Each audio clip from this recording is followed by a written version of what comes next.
ആദ്യത്തെ unit benzene and it's derivatives, അതായത് ബെൻസീനെ കുറിച്ചിട്ടും അതിൻ്റെ കുറേ ഡെറിവേറ്റീവ്സ് ഉണ്ട്, അതിനെ കുറിച്ചിട്ടും പഠിക്കുന്നത്. അപ്പോൾ ആദ്യം നമ്മൾ പറയുന്നത് benzene and evidence in the structure derivation of benzene. ബെൻസീനെ കുറിച്ചുള്ള എവിഡൻസ് ആണ്. ഓക്കെ, അനലിറ്റിക്കൽ എവിഡൻസ് എന്ന് പറയും. ഇത് ക്വസ്റ്റ്യൻ കുറേ വട്ടം ചോദിച്ചിട്ടുണ്ട്, പ്രീവിയസ് ഇയറിൽ കുറേ വട്ടം ഉണ്ടത്. ഓക്കെ, അപ്പം ആദ്യം അനലിറ്റിക്കൽ എവിഡൻസിൽ മോളിക്കുലർ ഫോർമുല ഓഫ് ബെൻസീൻ്റെ മോളിക്കുലർ ഫോർമുലയെ കുറിച്ചിട്ട് ചർച്ച ചെയ്യുന്നത്. അത് നോക്കാം. Elemental analysis and molecular determination showed that benzene has the molecular formula C6H6. Benzene C6H6 എന്നുള്ള മോളിക്കുലർ ഫോർമുല തന്നെ. ദിസ് ഇൻഡിക്കേറ്റ് നമുക്ക് മോളിക്കുലർ ഫോർമുല C6H6 ആണ് മനസ്സിലായി. This indicate benzene has A highly unsaturated compound. അപ്പം C6H6 ആണെങ്കിൽ എത്ര carbon 6ഉം H 6ഉം. അപ്പം this indicate benzene has A highly unsaturated compound. അപ്പോൾ നമുക്ക് എന്ത് മനസ്സിലായി? എച്ച് കാർബൺ നമ്പറിനോട് സാമ്യമാണെങ്കിൽ എന്തുണ്ടാവും? ഡബിൾ ബോണ്ടിൽ വന്നിട്ടുണ്ടാവും അല്ലേ? അപ്പം ഇത് ഹൈലി അൺസാച്ചുറേറ്റഡ് ആണെന്ന് മനസ്സിലായി. So it does not behave like alkane. അതുകൊണ്ട് ഇത് എന്തല്ല? ആൽക്കെയിൻ അല്ല, മനസ്സിലായി. The 6 carbon atom in benzene may be linked by double or triple bond to form straight chain or closed ring. എന്നിട്ട് നമ്മൾ പറയുന്നത് 6 കാർബൺ 6 ഹൈഡ്രജൻ ഉണ്ടായിരുന്നു. അപ്പം പറയുന്നത് may be linked by double or triple bond. ഒന്നെങ്കിൽ double bond വഴി അത് link ആയിട്ടുണ്ടാവും, അല്ലെങ്കിൽ ട്രിപ്പിൾ ബോണ്ട് വഴി എന്ത് ചെയ്തിട്ടുണ്ടാവും? അത് ലിങ്ക് ചെയ്തിട്ടുണ്ടാവും. പിന്നെ എന്താവാം? ചിലപ്പോൾ ഇങ്ങനെ സ്ട്രെയിറ്റ് ലൈൻ ആവാം അല്ലേ? ഇപ്പം നമ്മൾ ബെൻസീനെ പൊളിച്ചിട്ടാകുമ്പോൾ ആലോചിക്കുന്ന സ്ട്രെയിറ്റ് ലൈൻ ആവാം, അല്ലെങ്കിൽ ഇതെന്താവാം? ക്ലോസ് ആവാം. ഇത് ബെൻസീന് എവിഡൻസ് പറയുന്നതാണ്. From X-ray diffraction studies found that benzene have a bond length of 1.39 angstrom. X-ray diffraction എന്ന് പറഞ്ഞൊരു പഠനത്തിലൂടെ നമുക്ക് എന്ത് മനസ്സിലായി? ബെൻസീൻ്റെ ബോണ്ട് ലെങ്ത് എന്നത് 1.39 ആംസ്ട്രോം എന്ന് മനസ്സിലായി. Which is intermediate between single and double bond. ഈ 1.39 ആംസ്ട്രോം മനസ്സിലായി. അപ്പോൾ നമുക്ക് എന്ത് മനസ്സിലായി? അപ്പോൾ ഇത് സിംഗിൾ ബോണ്ടും അല്ല ഡബിൾ ബോണ്ടും അല്ല, അതിൻ്റെ ഇടയിൽ ഏതോ ഒരു ബോണ്ടാണ്. ബോണ്ട് ലെങ്ത് നമുക്ക് ഈ പഠനം വെച്ചിട്ട് കിട്ടി. അപ്പോൾ നമുക്ക് എന്ത് മനസ്സിലായി? നമുക്ക് കണ്ടുപിടിക്കും ബെൻസീന് നെല്ലും തെളിവ് കണ്ടുപിടിക്കും. അപ്പം എന്തായി? സിംഗിൾ ബോണ്ട് വല്ല ഡബിൾ ബോണ്ട്, അതിൻ്റെ അടിയിൽ ഏതോ ഒരു ബോണ്ടാണ് എന്തായി നമുക്ക് മനസ്സിലായി.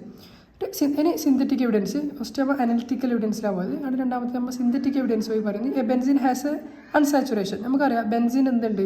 അൺസാച്ചുറേറ്റഡ് ബോണ്ട് ഉണ്ടാവും. എന്താ? കാർബണും ഹൈഡ്രജൻ നമ്പർ ഒരേപോലെ ആയിട്ടുണ്ട്. അപ്പോൾ എന്തായാലും ഇത് അൺസാച്ചുറേഷൻ ബോണ്ട് ഉണ്ടാവുകയാണ്, ഡബിൾ ബോണ്ട് വന്നിട്ടുണ്ടാവും. So it may be straight chain alkane or alkane. അപ്പം എന്തായാലും ആൽക്കെയിൻ അല്ല, സിംഗിൾ ബോണ്ടല്ല. അപ്പം എന്താ പറയുന്നത്? ഒന്നെങ്കിൽ സ്ട്രേറ്റ് ചെയിനിലെ ആൽക്കൈൻ ആവാം, അല്ലെങ്കിൽ ആൽക്കീൻ ആവാം. അതായത് ഡബിൾ ബോണ്ടോ ട്രിപ്പിൾ ബോണ്ടോ ആവാൻ ഉദ്ദേശിക്കുന്നത്. Possible open chain structure are. ഇപ്പോൾ ബെൻസീൻ നമ്മൾ ഓപ്പൺ ആക്കിയാൽ പോസിബിൾ ഒന്നെങ്കിൽ ഇതാവാം, അല്ലെങ്കിൽ ഇതാവാം, അല്ലെങ്കിൽ എന്താവാം, അല്ലെങ്കിൽ ഇതും ആവാം. ഓക്കെ, നമുക്ക് കുറേ തെളിവ് കിട്ടിയിട്ടുണ്ട്. 1.39 ആംസ്ട്രോം ആണ്, പിന്നെ അൺസാച്ചുറേഷൻ ഉണ്ട്. അതെല്ലാം വെച്ചിട്ട് നമുക്ക് കണ്ടുപിടിക്കുന്നത്. So all these straight line structure react with bromine in presence of carbon tetrachloride or KMnO4 റെഡിൽ അറ്റ് റൂം ടെമ്പറേച്ചർ. ഈ കാണുന്ന എല്ലാ സ്ട്രേറ്റ് ചെയിനും എന്ത് ചെയ്യും? ബ്രോമിൻ്റെ പ്രസൻസിൽ കാർബൺ ടെട്രാക്ലോറൈഡിനോടോ അല്ലെങ്കിൽ പൊട്ടാഷ്യം ക്രോമേറ്റിനോടോ പൊട്ടാഷ്യം പെർമാഗ്നേറ്റിനോടോ റൂം ടെമ്പറേച്ചർ റിയാക്ട് ചെയ്യും. Okay, but benzene does not give the usual reaction of alkene or alkene. പക്ഷേ ബെൻസീന് ഈ ആൽക്കീൻ്റെ യൂഷ്വൽ ആയിട്ടുള്ള റിയാക്ഷൻസ് ഒന്നും തരില്ല. Okay, benzene does not decolorize bromine in carbon tetrachloride or called aqueous camphor and also does not add water in presence of acid. Benzene ഒരിക്കലും ബ്രോമിൻ്റെ പ്രസൻസിൽ കാർബൺ ടെട്രാക്ലോറൈഡിനോട് കാമനോഫറിനോട് ഡീകളറൈസ് ചെയ്യാറില്ല. And also does not add water in presence of acid. ആസിഡിൻ്റെ പ്രസൻസിൽ എന്തും ആക്കില്ല, വാട്ടറും ആഡ് ചെയ്യില്ല. ഇതാണ് നമുക്ക് കിട്ടിയൊരു തെളിവ് C6H6 ആണ്. അത് വെച്ചിട്ട് അപ്പം നടത്തി നോക്കുന്നത്. ബ്രോമിൻ്റെ കാർബൺ ടെട്രാക്ലോറൈഡ് പ്രസൻസിൽ നടക്കുന്ന റിയാക്ഷൻ കിട്ടുന്നില്ല, കാമനോഫർ നടത്തുന്ന നമുക്ക് റിയാക്ഷൻ കിട്ടുന്നില്ല, വാട്ടറിനും ഹൈഡ്രജൻ്റെ പ്രസൻസിൽ നടത്തുന്ന റിയാക്ഷൻ കിട്ടുന്നില്ല. സോ ബെൻസീൻ കാൺ ബി സ്ട്രേറ്റ് ചെയിൻ കോമ്പൗണ്ട്. ഈ സ്ട്രേറ്റ് ചെയിൻ ആണെങ്കിൽ ഈ റിയാക്ഷനെല്ലാം നടക്കും. പക്ഷേ നമുക്ക് ഒരു ബെൻസീൻ എടുത്ത് ഈ റിയാക്ഷൻ നടത്തി നോക്കുമ്പോൾ നമുക്ക് റിയാക്ഷൻ ഒന്നും കിട്ടുന്നില്ല. അതിൻ്റെ അർത്ഥം നമ്മളെ കയ്യിലുള്ള ബെൻസീൻ എന്തല്ല, അത് സ്ട്രേറ്റ് ചെയിൻ അല്ല. അത് മനസ്സിലായി? ഓക്കെ, അടുത്തതിലേക്ക് പോകുന്നു. അതർ എവിഡൻസ്, ബാക്കിയുള്ള തെളിവിലേക്ക് പോകുന്നു. Evidence four cyclic structure. Benzene എന്ന് പറയുന്നത് ഇതേപോലെ ഒരു സൈക്കിളാണെന്നുള്ളതിന് തെളിവ് കിട്ടാൻ പോകുന്നു. നോക്കാം എഴുതുന്നത്. Substitution reaction. Benzene react with bromine in presence of ferric bromide to form monobromo benzene. ബെൻസീനെ ബ്രോമിനോട് ഫെറിക് ബ്രോമൈഡ് ഇതിങ്ങനെ പഠിക്കണം. ഇതിൽ ബെൻസീനെ ബ്രോമിൻ്റെ പ്രസൻസിൽ ബെൻസീന് ബ്രോമിനോട് റിയാക്റ്റ് ആവും. എന്തിൻ്റെ പ്രസൻസിൽ? ഫെറിക് ബ്രോമൈഡിൻ്റെ പ്രസൻസിൽ. അപ്പോൾ നമുക്ക് എന്ത് കിട്ടും? മോണോ ബ്രോമോ ബെൻസീന് കിട്ടും. അതായത് ബെൻസീൻ, ഇത് നമുക്കറിയാം, ബെൻസീന് ബ്രോമിനോട് റിയാക്റ്റ് ആക്കുന്നത് എന്തിൻ്റെ പ്രസൻസിൽ? FeBr3ൻ്റെ പ്രസൻസിൽ. അപ്പോൾ നമുക്ക് എന്ത് കിട്ടും? മോണോ ബ്രോമോ ബെൻസീന് കിട്ടും. Okay, by product. The fact that only one mono bromo product is formed, അതായത് ഒരു മോണോ ബ്രോമോ ബെൻസീനെ ഫോം ചെയ്തിട്ടുള്ളൂ, മോണോ ബ്രോമോ പ്രൊഡക്റ്റ് ഫോം ചെയ്തിട്ടുള്ളൂ, ഈസ് ഫോംഡ്.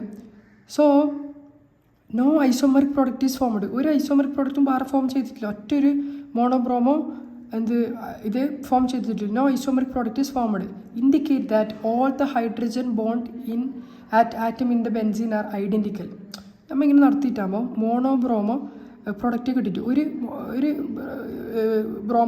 ബ്രോമിൻ സബ്സ്റ്റിറ്റ്യൂട്ട് ആയിട്ടുള്ള പ്രൊഡക്റ്റ് കിട്ടിയിട്ടു. അതിൻ്റെ അർത്ഥം എല്ലാ ഹൈഡ്രജനും ഐഡൻറ്റിക്കൽ എന്നാണ്. അതായത് നമ്മൾ ഒരു പരീക്ഷണം നടത്തി നോക്കുന്നത് ബെൻസീന് ഇതിൽ തെളിവ് നോക്കുന്നത്. ഓക്കെ, അപ്പം ഇത് നടത്തിയിട്ടാകുമ്പം ഒറ്റൊരു സ്ട്രക്ചറേ കിട്ടുന്നില്ലൂ, കുറേ സ്ട്രക്ചർ കിട്ടുന്നില്ല. ഇപ്പോൾ സ്ട്രെയിറ്റ് ചെയിൻ ആണെങ്കിൽ ഈടെ ബ്രോമിൻ വരാം, ഈടെ ബ്രോമിൻ വരാം, ഈടെ ബ്രോമിൻ അങ്ങനെല്ലാം വരാം. പക്ഷെ നമ്മൾ ചെയ്തിട്ടാകുമ്പം ഒറ്റൊരു പ്രൊഡക്റ്റ് വന്നിട്ടുള്ളൂ, ഐസോമറിക് പ്രൊഡക്റ്റ് ഒന്നും ഉണ്ടായിട്ട്. അതിൻ്റെ അർത്ഥം എല്ലാ ഹൈഡ്രജനും ഒരേപോലെ, ബെൻസിലുള്ള എല്ലാ ഹൈഡ്രജനും ഒരേപോലെ നമുക്ക് മനസ്സിലായി ഈ റിയാക്ഷൻ നടത്തി നോക്കിയിട്ടാകുമ്പോൾ. This could be possible only if benzene had a cyclic structure. എല്ലാ ഹൈഡ്രജനും ഒരേ ഐഡൻറ്റിക്കൽ ആണെങ്കിൽ ഒറ്റൊരു വഴിയില്ല, അതെന്തായിരിക്കും? ചില സൈക്ലിക് സ്ട്രക്ചർ ആയിരിക്കും. സൈക്ലിക് സ്ട്രക്ചർ ആണെങ്കിൽ എല്ലാ ഹൈഡ്രജനും ഐഡൻറ്റിക്കലാവും ഒരു സ്ട്രക്ചറിൽ. Okay, of 6 carbon atom and to each carbon 1 hydrogen atom is attached. ഇപ്പോൾ നമുക്ക് എന്ത് മനസ്സിലായി? ഓരോ കാർബണും ഓരോ ഹൈഡ്രജൻ എന്ത് ചെയ്തിട്ടുണ്ട്? അറ്റാച്ച് ചെയ്തിട്ടുള്ള സ്ട്രക്ചറാണെന്ത് നമുക്ക് മനസ്സിലായി. നമുക്ക് എന്ത് മനസ്സിലായി? ബെൻസീൻ എന്നുള്ളത് മനസ്സിലായി. ഇതാണ് evidence for benzene. Okay, benzene ആണെന്നില്ലതിന് തെളിവ്. നമ്മൾ ബെൻസീനെ കണ്ടുപിടിച്ച് അങ്ങനെ പറയാം. സംഭവം ഇതാണ് ബെൻസീൻ എവിഡൻസ്. ബെൻസീൻ ഇപ്പോൾ നമ്മൾ ബെൻസീൻ എന്ന് പറഞ്ഞ് ഇതെന്ന്. അപ്പോൾ ഒരാളേക്ക് നീ ഉറപ്പിച്ച് പറയാം എനിക്ക് ബെൻസീൻ ഇത്. ബെൻസീൻ ചിലപ്പോൾ ഇങ്ങനെ സ്ട്രെയിറ്റിൽ ചെയ്യാനായിക്കൂടെ. അപ്പോൾ നമുക്ക് ഈ തെളിവെല്ലാം പറയാം. ഇല്ല, സ്ട്രെയിറ്റ് ആകാൻ പറ്റില്ല. സ്ട്രെയിറ്റ് ആണെങ്കിൽ ഈ റിയാക്ഷൻ നടത്തുമ്പോൾ അങ്ങനത്തെ പ്രൊഡക്റ്റ് വരും. പക്ഷേ ഇവിടെ നമുക്ക് ഇങ്ങനത്തെ പ്രൊഡക്റ്റാണ് കിട്ടീന്. അതുകൊണ്ട് അത് തീർച്ചയായിട്ടും എന്തായിരിക്കും? സൈക്കിളായിരിക്കും. മറ്റേ എല്ലാ ഹൈഡ്രജനും ഐഡൻറ്റിക്കൽ ആണെങ്കിൽ അങ്ങനെ ഒരു ബ്രോമോ സബ്സ്റ്റിറ്റ്യൂട്ട് ആയിട്ട് റിയാക്ഷൻ കിട്ടും. അതിനർത്ഥം ഇത് സൈക്കിളാണ്. നമുക്ക് തെളിഞ്ഞ്. ഓക്കെ.